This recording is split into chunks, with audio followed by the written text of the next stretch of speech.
When we give people the language of ableism, when we explain what it is on both sides for the disabled person to understand and for the non-disabled person to understand, then we can have a healthier, safer society. Carrie Buck was a woman with disabilities who became pregnant and was the subject of a Supreme Court case in Buck versus Bell. And the decision was that she should be involuntarily sterilized because, in the words of Justice Oliver Wendell Holmes, 3 generations of imbeciles are more than enough. It talked about the fear that too many undesirable people being born would sap the strength of society. These ideas are disgusting. They were inspirational to the Nazis in Germany. And we should remember this part of our history and reckon with it fully. So the Carrie Buck Fellowship is really an opportunity for the Lurie Institute and Brandeis as a university to reconcile with some of the harms of the Buck v. Bell court decision. It's actually such a wonderful opportunity for an individual to come and educate people about people with disabilities and how that intersects with reproductive care access, reproductive justice, and things like that. We're searching for a new Carrie Buck Fellow. We're really looking for someone who brings a part of this conversation that hasn't really been heard before. Someone that really cares about both disability justice and reproductive justice. Laura brings a really interesting approach to this as a blind queer woman. She has come into this opportunity with the fellowship, really bringing people to her level in a really accessible way to educate people about her experience and the experience of her community. For about 9 years, I didn't know that I had an entire community out there of disabled and blind people who had the same fears. Sexual ableism is the devaluing of disabled people, especially around reproductive health or sexuality. Seeing somebody as not sexual, it might be around reproductive health choices and removing the right to parent. It could just be not wanting to date a disabled person or thinking that a disabled person's life might be less than or inferior. The most insidious parts of sexual ableism is when we internalize the messages around it. And so I know for myself as a blind woman in my early 20s when I was first diagnosed, I had those questions: who will want to date me? Will I ever be a parent? Those questions were rooted in sexual ableism. And I just didn't have role models. I didn't know that there are hundreds and thousands of blind parents out there. Laura's work is so incredibly exciting to me. I think the thing that stuck out the most was particularly the conversations around consent, because people don't talk to people with disabilities about consent.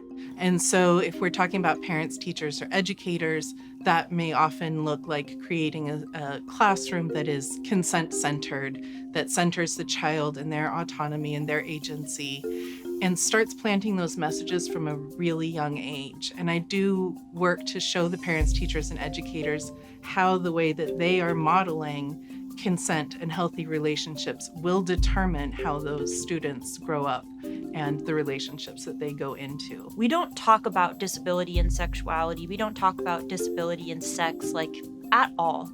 Laura is such a fantastic fellow because she has such an ability to connect with people and make people feel comfortable in talking about these things. People with disabilities often have higher rates of sexual abuse and exploitation. And so being able to have sex ed that teaches people about consent and how to protect themselves is even more important for people with disabilities. Laura's work fights back against the invisibility of disabled people. Being able to talk about sexual agency, being able to talk about pleasure. If we as a community claim that we want our folks to feel like they can bring their whole selves to the table, this is a really important part of it. So I could tell you I could write a dissertation about how sexual ableism impacts disabled people as they're trying to start families, whether it's from medical devices that aren't accessible, pregnancy tests or fertility tests, ovulation kits that aren't accessible, all the way up to doctors who may not believe that disabled people should be parents. There was one case where a blind couple had a child, and at the hospital, the medical staff reported that the child wouldn't be safe because the child had blind parents. And so they weren't allowed to take their child home with them. This is not an uncommon occurrence for people with disabilities.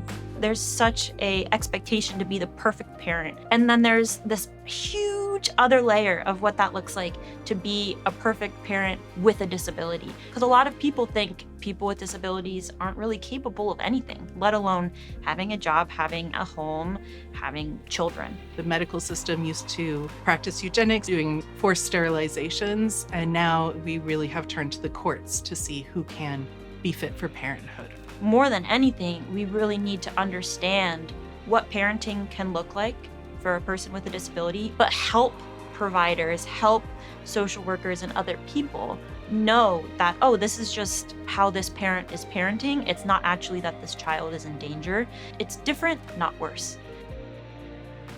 When I'm talking to people who are newer to blindness or to youth, teens, I am letting them know this language of ableism. I think that it is important that they understand that it is systemic, that it is not them.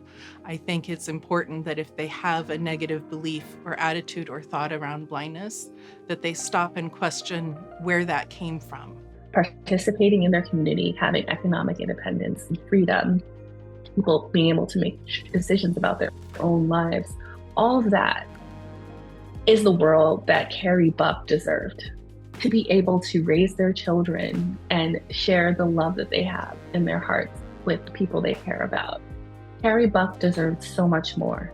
We owe it to their memory to create a better world where people with and without disabilities are able to thrive, to choose for themselves, and to live the fullest life that they want to live. I've been blind for 21 years, and for the first 13 of those years, I wanted nothing to do with the blind community. What I didn't realize was that was internalized ableism, that I had adopted those messages of blindness being a bad thing or something to be pitied. But what I found when I came to community, when I learned the language of ableism, and when I certainly started to learn the language of sexual ableism, was that it wasn't me. It was society, it was systemic, and it was something that then I had a roadmap to change.